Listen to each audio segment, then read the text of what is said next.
Acting is hard. It may seem pretty cushy on paper, but there's a lot of time and effort that goes into it, and actors themselves have to bring maximum effort to a shoot. If they don't, they can literally ruin a movie, and then you're going to go online and criticize them. That is pressure right there. There are some people, though, who take to it like a fish to water. They don't actually have to try that hard. They're just good. It's in their bones. It means they can turn up and not go 100 miles per hour, or even care, and yet still come across incredibly well. They can even be a bit lazy if they want and still get away with it. I'm Simon from Whatculture. This is 9 amazing performances by actors who stopped giving a damn. Number 9, Edward Norton from The Italian Job. Here's a fact for you. Ed Norton wanted nothing to do with The Italian Job remake. Fortunately, he had to because he'd signed a deal with Paramount Pictures, which meant if he refused, he would be sued. And believe you me, you don't want to get sued by a massive film corporation. Doesn't end well. After a lot of arguing and Norton's insistence that he wouldn't promote the movie in any way, he agreed to do it. And the proof of his consummate professionalism is right there on screen. Knowing this information, you can kinda see it bleed into his character, but it never comes across as bad, just as if he has a natural sense of mischief. He still feels part of the film and does a pretty good job. He could have just ruined it entirely had he wanted, but even Norton doing something he's not keen on is still pretty damn good. Number 8, Jackie Chan in Rush Hour. Rush Hour is one of those movies that's just happy being what it is. An odd couple buddy cop action film. The choice this time was to take Jackie Chan and put him in there with Chris Tucker. He was never going to win any Oscars, but it was a vehicle for Chan to introduce his skills to a Western audience, or at least an audience who weren't aware of how successful he'd been throughout China. Chan himself, though, wasn't a fan, admitting he mostly did it for the money. He also said he wasn't a fan of the film and was saddened that the Eastern crowd didn't think much of his set pieces. The American market loved it, though, which proved just how talented the man was and why it became a huge franchise in itself, which Chan did keep coming back to, and that just goes to show. Number 7, Chevy Chase in Community. Community showrunner Dan Harmon and Chevy Chase fell out constantly. Why? Well, Chase didn't think his character on the program was portrayed in the right way, and slowly but surely started to hate being a part of it.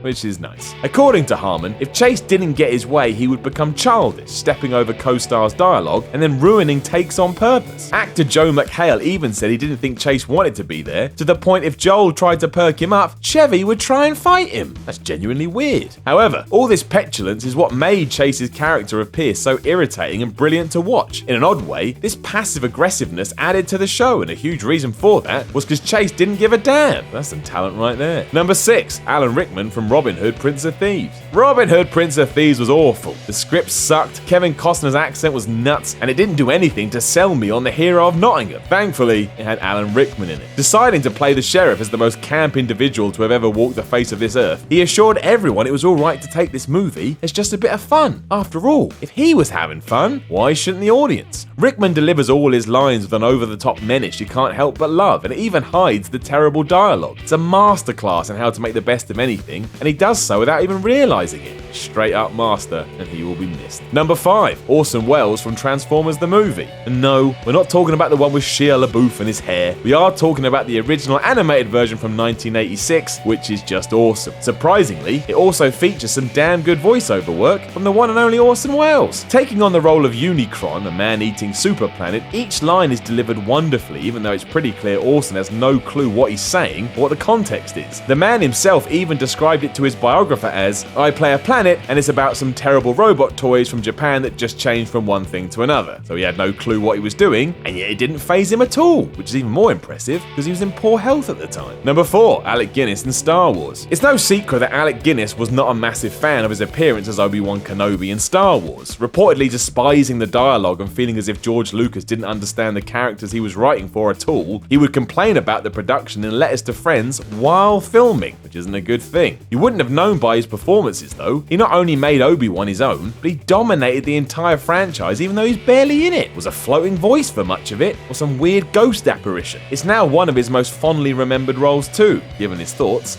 I'm not sure if that's a good or bad thing. It may actually upset him a little bit. Sorry, Alec. Number 3, Marlon Brando in Superman. Marlon Brando kinda gave up towards the end of his career. For example, he didn't want to memorize his lines for The Godfather, so requested cue cards were hidden around the set and even on the chests of some actors during the actual scenes. He did care about that role though. He did not care when he stepped into the shoes as Jor-El in Superman. According to co-star Terrence Stamp, who played Zod, Brando asked on day one of filming if the movie had a good script. And he asked this because he hadn't read it. That proves that firstly, the actor had just stopped caring, and two, he managed to produce that performance without even reading the words on the page. That is pretty damn good, and shows how capable he was at his job. Number 2, Robert Shaw in Jaws. Robert Shaw is awesome because he's the first person to admit that he didn't take his profession too seriously. He also didn't take alcohol consumption seriously enough and was drunk. A lot. Drinking himself silly on a regular basis, he was also hammered when he did his famous SS Indianapolis monologue, somehow convincing Steven Spielberg that he should be tipsy for the whole scene. That's a new level of method acting. When he was sober, Shaw also loved nothing more than winding up his co-star Richard Dreyfuss. He'd spray him with a fire hose or convince him to jump off high things for money.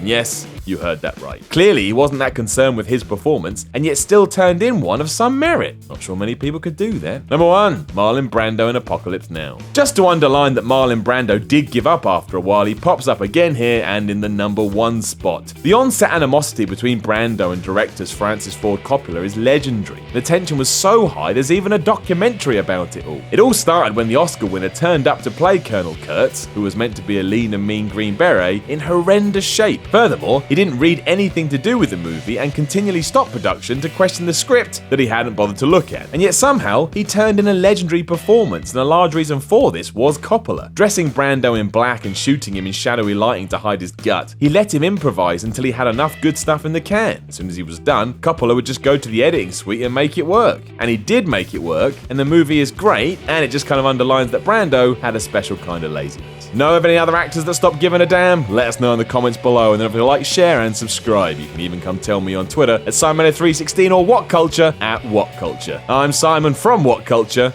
and I will chat to you again soon.